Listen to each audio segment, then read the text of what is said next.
야! 비트 주세요. 에이.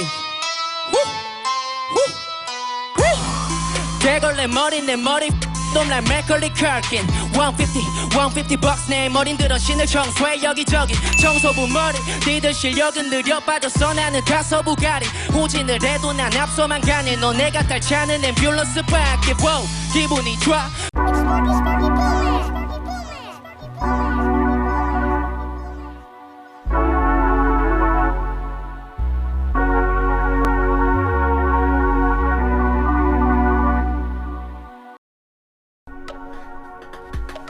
What it do? It's your boy Donnell Taurus, and we back again with another video, man.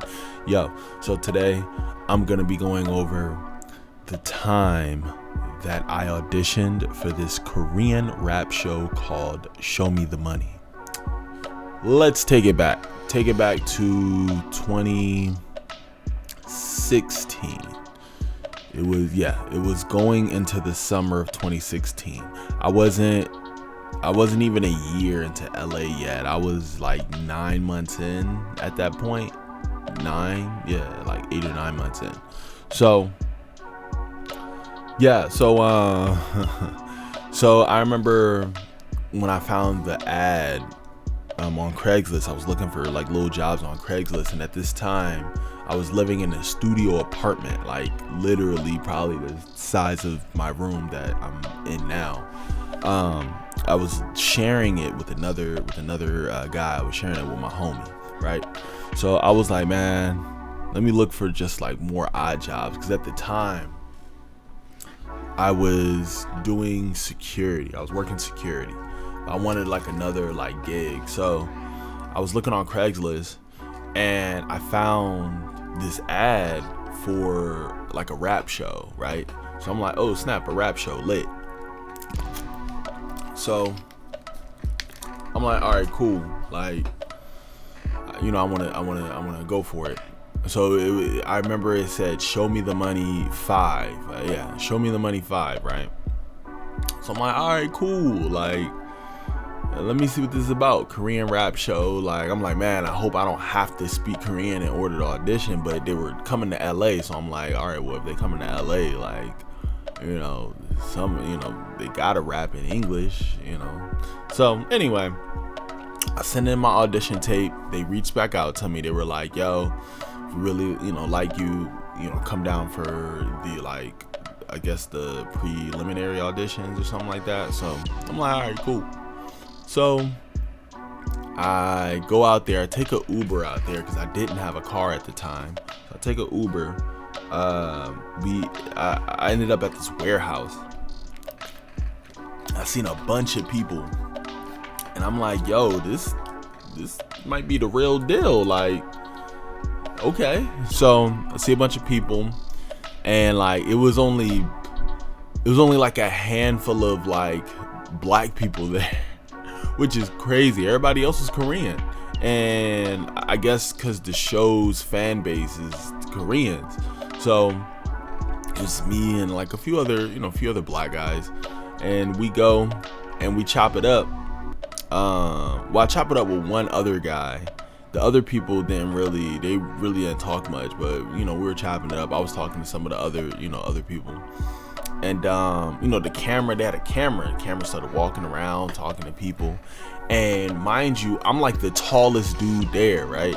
So the camera comes to me, and they're like, oh, like, you ever, like, are you a big fan of Show Me the Money? Like, da, da, da. And I'm like, bro, I never even heard of y'all. I was like, fam, I never even heard of you guys. Like, I don't know, like, no, I'm not a fan because I don't know who you are. So they were like, all right, well, can you like spit some raps? And at the time I was like, I was all about just rapping. So I was like, all right, cool. So I spit a little rap, you know what I'm saying? Everybody was like, oh, and I was like, yeah, I got that heat, don't play.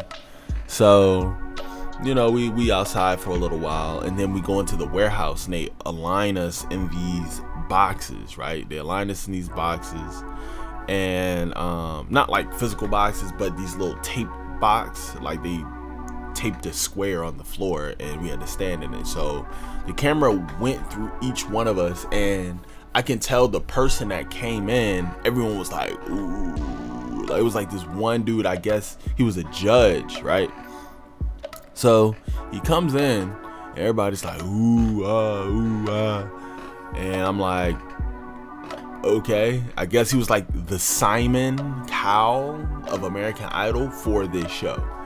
So I'm like, okay, everybody's like, oh snap, I'm like, all right, I don't know who this guy is. So after that, he start walking around, listening to everybody rap. So he finally gets to me, right? So I'm spitting like bars, I'm spitting heavy. Like back then, I was rapping heavy bars. Like I wasn't melodic or any of that. I was just rap, right? So I'm spitting these metaphors and similes and puns and double entendres. My man was like, yo, you fired. He was like, you speak Korean? And I'm like, no. And he's like, oh, like you don't speak Korean? I'm like, nah, bruh, like, is that an issue? He was like, nah, but it'd be easier if you spoke Korean, but I'll let you pass anyway. So I'm like, all right, cool. So me and this other guy, we finally passed. It was me and one other black dude, and then 2 black chicks. We were the only black people that like passed, that made it through, which was a limited number of us. I think overall it was probably only like 7 or 8 black people there. So after that, we went through, we made it through, and then they were like, all right, well, you got to come back tomorrow, for the audition, like at a different location. So I'm like, all right, cool. So before I left, I went, and they pulled me over to the side, and they were like, yo, like, let's do a little like side interview with you or whatever. And I guess it was like one of those things where they film, I don't know if you guys ever watched like American Idol or X Factor or anything like that, where they do like the little background story of like certain people, and like that's how you know like those particular people are gonna make it to the next level. Like that's what they did for me. They were asking like my whole background, and they had me like in this little room. Like talking, and then they put me on top of the roof, and they had me like sitting. I had a whole background of downtown LA behind me. Like it was like super dramatic. I was like, yo, like I hope I win this, right? So I'm talking to them about my life story and all that. So anyway, so I'm psyched. I'm excited. So they gave me the address to the following place. So the next day when we go, I went to the address that they provided me, and the address that they provided me was this like mansion. It was like a big house, like in the hills. Like it was huge, and I'm like, yo, this place. And it had like a backyard that oversaw like all of LA and all that, bro. It was crazy. So they came, we're all sitting down, and they came in, they told us like what we're gonna be doing, how we're gonna be doing it. I'm like, all right, cool, lit. So after that, they were like, yeah, but we got a special guest today, right? So I'm thinking, in my head, like, all right, like they probably got like some super like famous Korean like star or whatever. Like that's cool, like that's lit. And they came out, and they were like, yeah, so we got major super producer Timbaland. And I'm like, what? Bruh. I'm like, yo, Timbo? Like the Timberland? I'm like, yo, Thomas Crown Timbaland? Bruh. That is when I got nervous. I was like, bruh. And if y'all don't remember, I made a video on when I snuck into Timberland's studio. It was like a few videos ago. Yeah, you can look into my videos, you'll see it. But yo, I was like, Timberland, I was like, out of all people, Timberland, like, I did not expect that. So at this point, I'm nervous. I'm like, dang, the whole time I wasn't nervous. This whole time I was not nervous. I finally get to Timberland. I finally get to a point where I meet up with Timberland, and now I'm nervous. So all the rappers are like going through their audition, and I can see them. They had like a big screen where you can see like the people performing, like rapping. And the thing was, the way they had it set up was, you have this necklace, right? You get a necklace, and on the necklace, if you don't make it past a certain round, you have to take the chain off and dump it in the pool, right? So I got this necklace on, and it was a pretty nice necklace. It was full metal, you know. No, the necklace was pretty cool though. But yeah, so I'm like, all right, man, like, I gotta make sure I'm on point, right?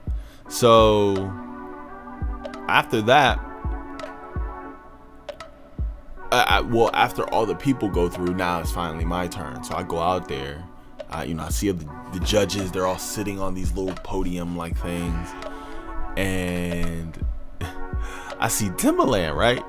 So I'm like, oh snap, it's Timbo. So y'all gonna get a crack out of this, right? So I'm like, yo, Timbo, like, at the little mic and all that. I'm like, yo, Timbo, like, Virginia in the building, like, I'm from Virginia, man. And he was just like, oh, okay, all right, cool. And I was like, yo, ironically enough, I snuck into your studio.